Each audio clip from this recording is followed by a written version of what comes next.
We're providing training and competition opportunities that focus performance on a preferred position. And, oh, geez, I think I talked about owning changes. How about taking personal responsibility for your training preparation and performance? We're not teaching that. That's what an athlete does. They take responsibility. They map it against their performance goals. These are things, folks, here's what I'm asking you to do as we start walking into this next topic.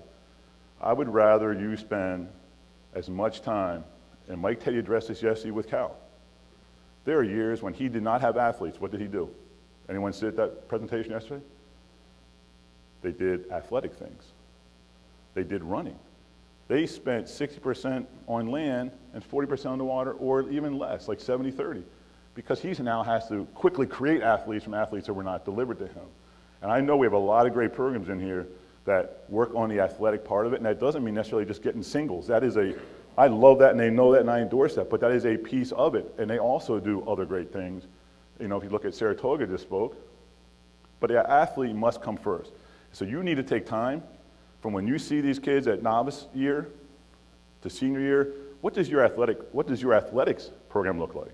What we're adopting in our school, I'm starting core competencies. As a ninth grader, my expectation is I don't care what sport you do. I don't care if you do any sports. I would like for it to be all our athletes. You must be able to do these things. You must be able to do a clean with the bar. That's not that hard. That will help that student when they get to sophomore year, when they junior, when they show up at the college, right? I'm not talking about rowers, I'm talking about all our volleyball players. Everybody. Girls, guys, doesn't matter. You must have these common core competencies. It's about being an athlete. So take a look at this stuff, and you're going to be hearing more about this, but I think you will see some benefits from this.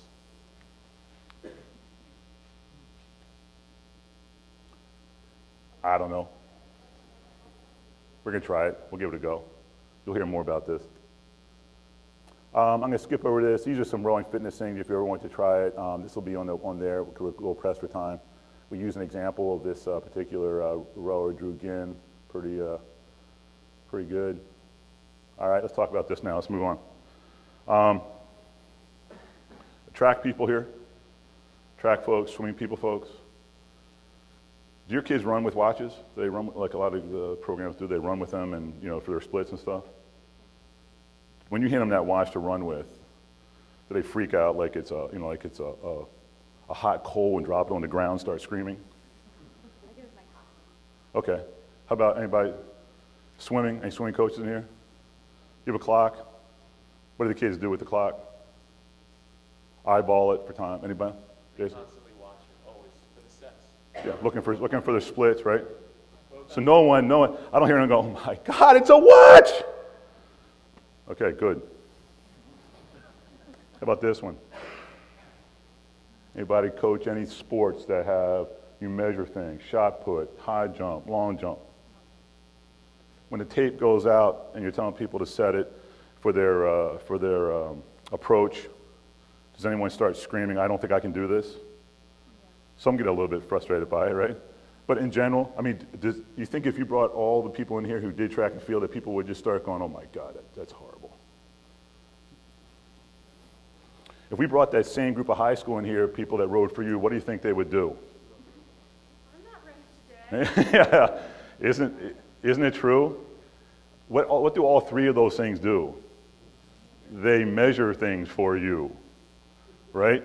They measure things for you. So I think we need to start looking at creating this, and we all, and listen, talk to some of the collegiate coaches here, the senior team coaches, they all have some of the same issues. What did they talk about? Talk about building confidence with their athletes on the erg, and we're talking about Olympians. So of course our ninth graders are going to struggle with this. Actually, I don't think the ninth graders do as much as the 11th and 12th graders. Ninth graders, they have no clue. Get on, row. Okay! Right? Isn't that true? And then all of a sudden they feel like, oh my God, that's going to hurt about that far in. I better start guarding myself for that, right? And preparing my body and mind for that. So here we go. Well, I guess let's talk about this while we're here. It is a self-fulfilling prophecy. I think we'll agree on that. If you think you suck, you will. If you think you're really good at it, you'll be pretty good at it. You need to jump into there. So this is kind of you and the athletes are now sharing this responsibility. Some of this is on you. If every time they get on the erg, they are either, and I have another thing, testing versus tool, but let's just do them both at the same time. If every time they get on the erg, they are testing, And, you know, that sometimes we see it more out of the southern schools, the western, you know, the west, where they get on the water a lot more. So the only time the kids are getting on the erg, and we see this at the junior national team level, but you also see at the high school level as you're feeding your kids to that program.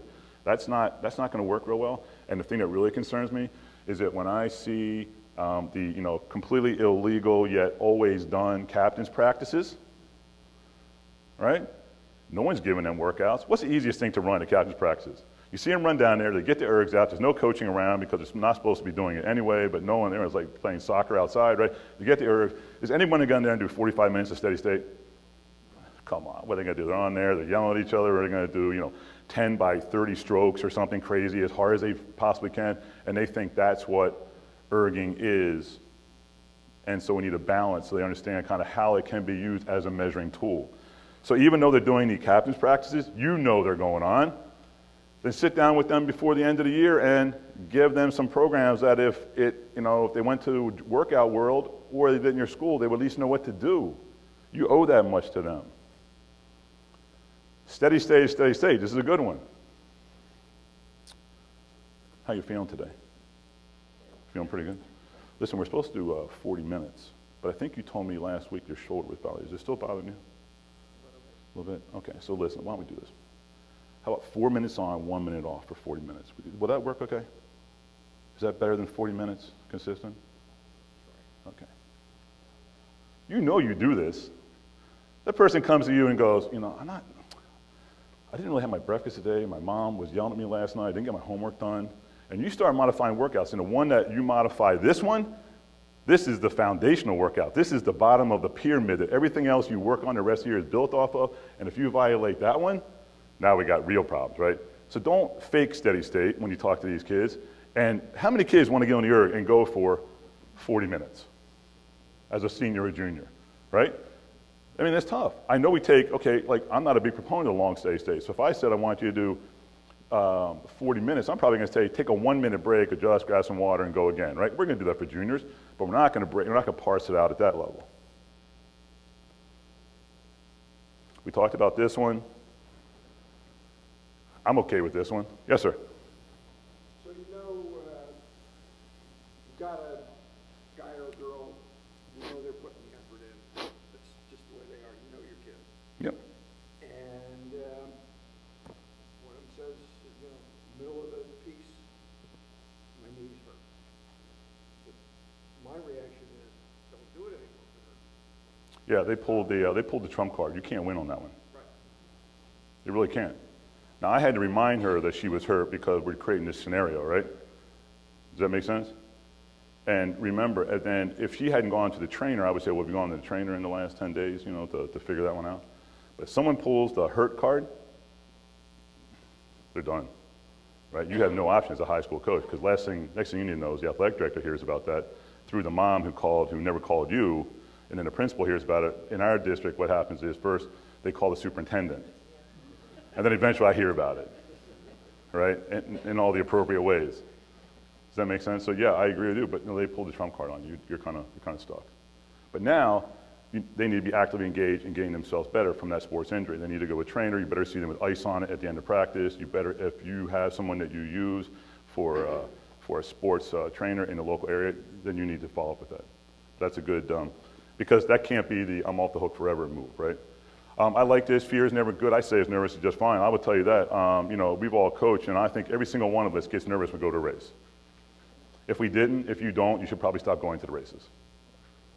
Because you don't want to be there, right? You're not engaged in it emotionally, right, psychologically, and your kids are the same thing. But if someone says, I'm afraid, you can't do it. It's just not going to happen. And we do have kids that verbalize it. Maybe they're nervous. We need to help them with that. Technique is key. I mean, you know, we talk about this at many coaching conferences. It's the same.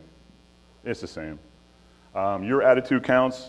I know most of you are positive in how you're going to approach it. You know, it's not that bad. We can, you know, we're using this as a measuring, To me, following up with this one, if you are injured and you can't do the erg, then you're not that, there's no water time for you.